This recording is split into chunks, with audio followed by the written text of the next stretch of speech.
नमः श्रीवर्धमानाय निर्धूतकलिलात्मने शालोकानां त्रिलोकानां यद्विद्यादर्पणायते। रत्नकंडक श्राप का चार परम मांगलिक ग्रंथ है। आचार्य समंतभट्ट स्वामी द्वारा दूसरी तीसरी शताब्दी में लिखा गया है। इसमें 150 श्लोक हैं, संस्कृत भाषा है। रत्नत्रय, संलेखना, समाधि और श्रावक की चर्या कैसे होना चाहिए, इसके बारे में बहुत सुंदर वर्णन है। बताया जा रहा था कि यदि साधु संतों को, तपस्वियों को यदि हम अल्प दान भी देते हैं, अपनी शक्ति के अनुसार भी देते हैं, थोड़ा सा भी देते हैं, तो उससे महाफल की प्राप्ति होती है। इसके लिए 116 नंबर का श्लोक है। पहले आइए 116 नंबर के श्लोक को उच्चारण कर लेते हैं। क्षिति गतमिव वट बीजम पात्रगतम दान मल्पमपि काले फलितिच्छाया विभवम बहुफल मिष्टम शरीरभृताम। क्षितिगतमिव बटबीजं पात्रगतं दानमल्पमपि काले फलतिच्छाया विभवं बहुफलमिष्टं शरीरभृताम्। यहाँ बता रहे हैं अल्प दान से महाफल की प्राप्ति। एक एक शब्द का अर्थ देखिए। काले, उचित समय में, पात्रगतम, योग पात्र के लिए दिया हुआ, अल्पमपि, थोड़ा भी, दानम, दान, क्षितिगतम, उत्तम पृथ्वी में पड़े हुए, वट बीजमेव, वट वृक्ष के बीज के समान, शरीर भृताम, प्राणियों के लिए, छाया विभवम, महात्म और वैभव से युक्त, पक्ष में छाया की प्रचुरता से सहित, बहुत भारी, इष्टम, अभिलषित, फलम, फल को, फलती, फलता है। यहाँ उदाहरण के माध्यम से समझाना चाह रहे हैं। गतम एव, क्षितिगतम एव, क्षिति मतलब कहलाता है पृथ्वी।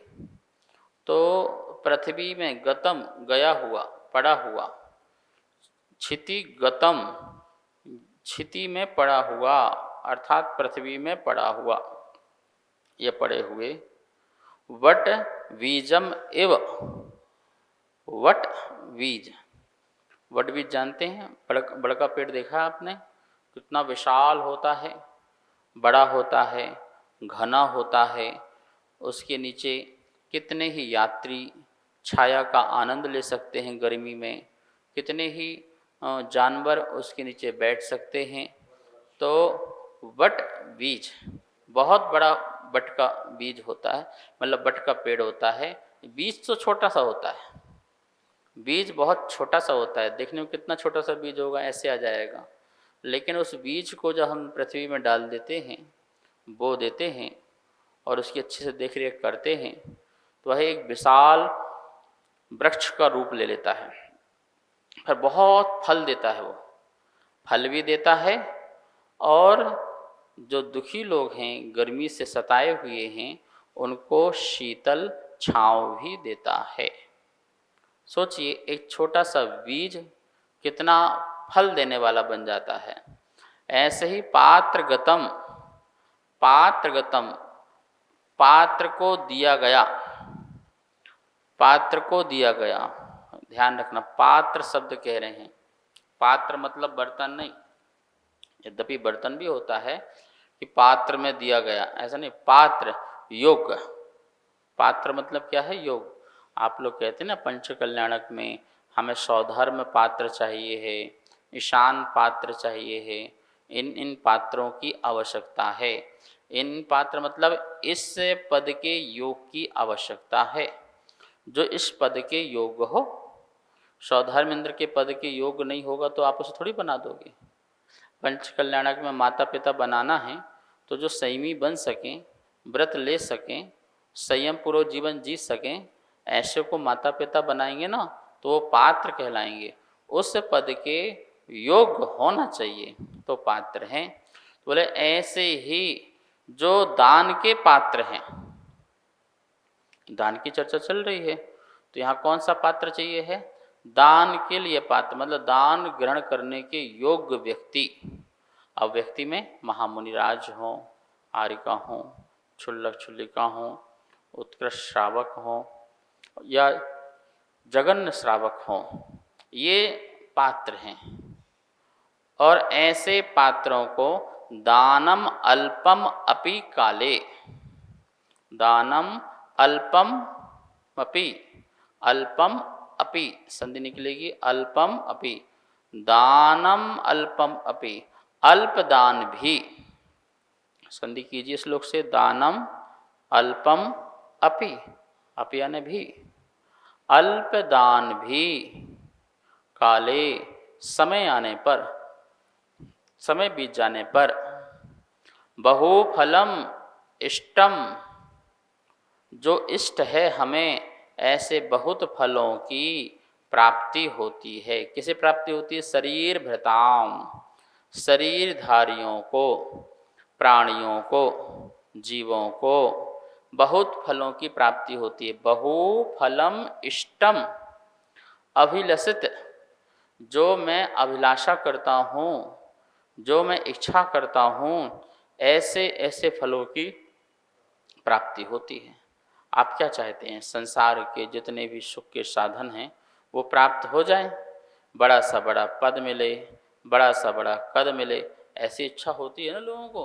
तो बोले तुम्हें इच्छा करने की ज़रूरत नहीं है, तुम तो सही पात्र ढूंढो और सही पात्र को अल्प फल भी देके आए, अल्प दान देके भी आए, तो बोले उससे तुम्हें बहुफलम, बहुत फल की प्राप्ति होगी। जैसे वट बीज, छोटा सा बीज था और खेत आदि में उर्वरक भूमि में डालने से वो महान वट वृक्ष हो जाता है।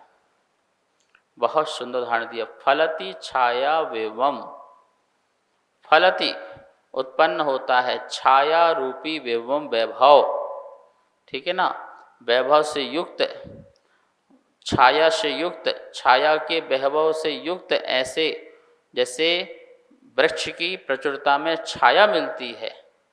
कितनी छाया मिलती, कितने पत्ते लगते हैं बड में? गिन के आओगी? आज एक काम करो, गिन के आओ कितने पेड़ में, एक पेड़ में कितने पत्ते लगे हुए हैं, कितनी शाखा है, कितनी डाल है, कितनी टहनी है, गिन पाओगे? सुबह से शाम बीत जाएंगे और मेरे ख्याल से न जाने कितने दिन बीत जाएंगे, तब भी उसकी तुम टहनी, पत्ते आदि को गिन नहीं पाओगे। कितने पत्ते लग गए, एक छोटे से बीज में कितने पत्ते समाये हुए थे। तो जैसे बहुत विशाल छाया को देने वाला बनता है, फलती फल देता है, छाया विवम महात्म्य और वैभव से युक्त, पक्ष में छाया की प्रचुरता से सहित बहुत भारी फल को देने वाला वह बड़ वृक्ष होता। महात्म्य, उसका कितना महत्व है?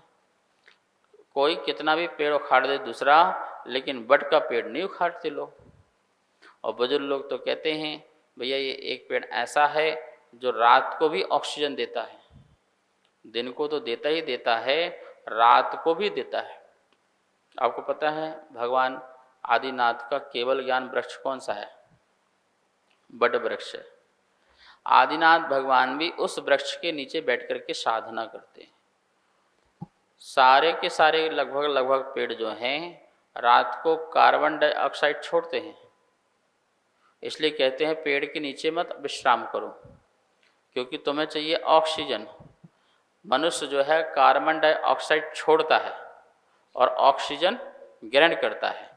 और पेड़ के नीचे यदि सोएगा और पेड़ रात को कार्बन डाइऑक्साइड छोड़ेंगे और तुम भी कार्बन डाइऑक्साइड छोड़ करके डबल करो और फिर उसी को ग्रहण कर लो, तो तुम्हारे फेफड़े खराब हो जाएंगे, तुम्हारे लंग्स खराब हो जाएंगे, तुम्हारी किडनी फेल हो जाएगी प्रॉपर ऑक्सीजन माइंड को नहीं जाएगा, ब्लड को नहीं जाएगा, तो सब कुछ डैमेज हो जाएगा।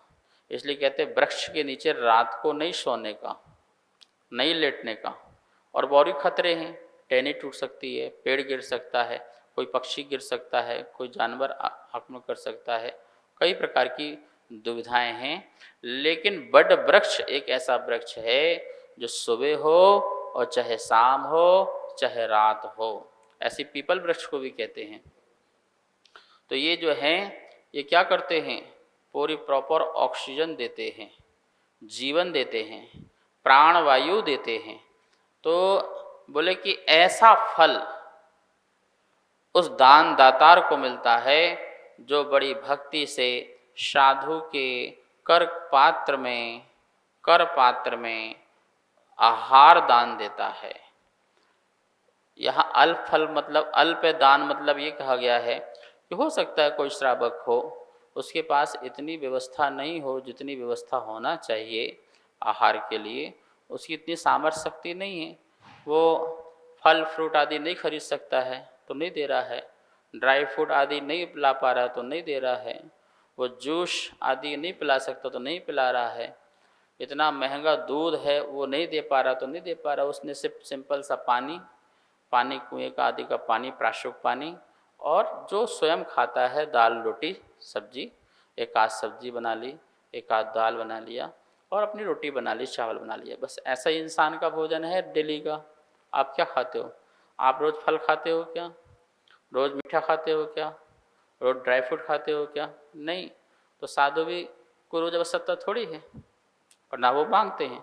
आप जबरदस्ती करते हो तो वो लेते हैं, नहीं महाराज जी, नहीं महाराज जी, लेना है लेना है लेना है, तो वो स्वीकार करते, आपका दान को मना नहीं करते, चाहे तो मना करते हटाइए, तो आपका दिल दुख सकता है, आपको कष्ट होगा कि हमने कितनी मेहनत से इस वस्तु को तैयार किया है और चाहता कि महाराज जी लेंगे, महाराज जी को इससे अच्छी साधना हो, महाराज जी इससे अच्छे मोक्ष मार्ग में बढ़ें, शरीर हष्टपुष्ट रहेगा तो साधना अच्छी होगी, ऐसी मंगल भावना से आपने वो तैयार किया। लेकिन महाराज जी बोले नहीं, हटाओ, अलग करो, मुझे नहीं लेना। त्याग हो तो बात अलग है, मेरा त्याग ही है। जब त्याग नहीं है और फिर दे रहा है तो महाराज जी एक एक कुछ कुछ चख लेते हैं, चल लाओ कोई बात नहीं, तुम्हारी मेरे लेने से तुम्हारी आस्था बढ़ती है, तुम्हारी श्रद्धा बढ़ती है और तुमको अच्छा लगता है तो लाओ कोई बात नहीं। तो कह रहे हैं कि थोड़ा थोड़ा हर चीज़ अल्प दान लेकर के उसके प्रभाव से तुम्हें बहुफल की प्राप्ति हो जाती है। तो हमें भक्ति भाव से, लेकिन इस फल से नहीं देना कि हमारे लिए हम इतना देंगे तो हमें इतना मिलेगा, ये कोई कंडीशन नहीं है भैया। हमने दिया और मिला नहीं तो ये कंडीशन नहीं, ये तो फिर आपकी जो है आगामी सुखों की इच्छा हो गई, निदान आदि भाव हो गए कि हमें धर्म करने से ये फल की प्राप्ति हो। यद्यपि प्रशस्त निदान बांधा जाता है, प्रशस्त निदान में मेरे दुखों का क्षय हो, कर्मों का क्षय हो, हे प्रभु आपके आहार दान आदि से, हे प्रभु आपकी पूजा आदि से मेरे दुखों का क्षय हो, मेरे कर्मों का क्षय हो, मुझे बोधि की प्राप्ति हो, सुगी गमन हो, समाधि गमन हो, जिनगुण संपत्ति की प्राप्ति हो, ऐसा श्रावक भक्तियों में कहता नजर आता है। और बड़े बड़े आचार्य परमेष्टि भी ये कहते नजर आए हैं। तो उन्होंने कहा ये प्रशस्त निदान, यदि मैं मोक्ष की इच्छा नहीं करूँगा फिर मोक्ष कैसे होगा?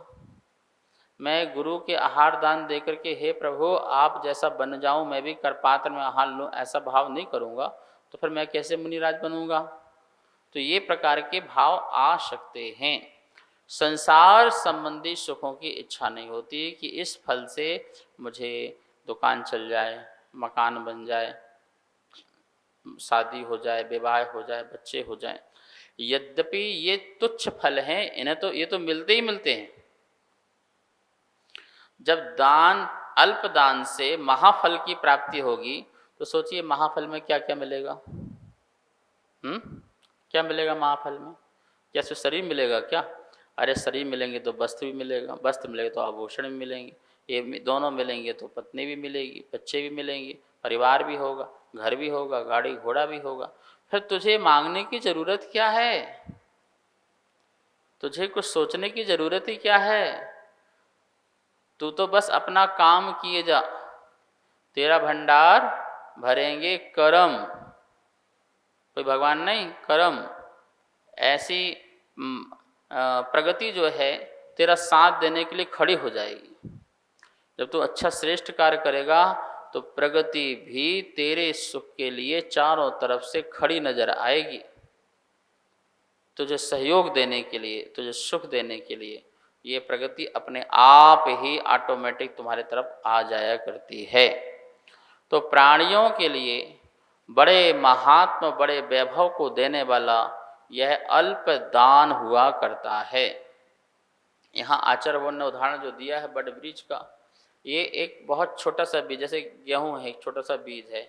अब एक गेहूं लगाते हैं, कितनी बड़ी बाली आ जाती है, उसमें कितने सारे फल आते हैं, लेकिन फिर वो कम है। एक लगाओ गेहूं, 100 गेहूं आए तो बहुत कम है ना। लेकिन यहाँ बड़ वृक्ष का उदाहरण दिया, गेहूं का नहीं दिया, धान का नहीं दिया, और भी चीज़ों को नहीं दिया, क्योंकि उनको देंगे तो उनकी क्वांटिटी कम होगी, थोड़ी होगी, ठीक है ना। और यहाँ तो कह रहे सिर्फ एक बीज विशाल काय बड़ वृक्ष बन जाता है।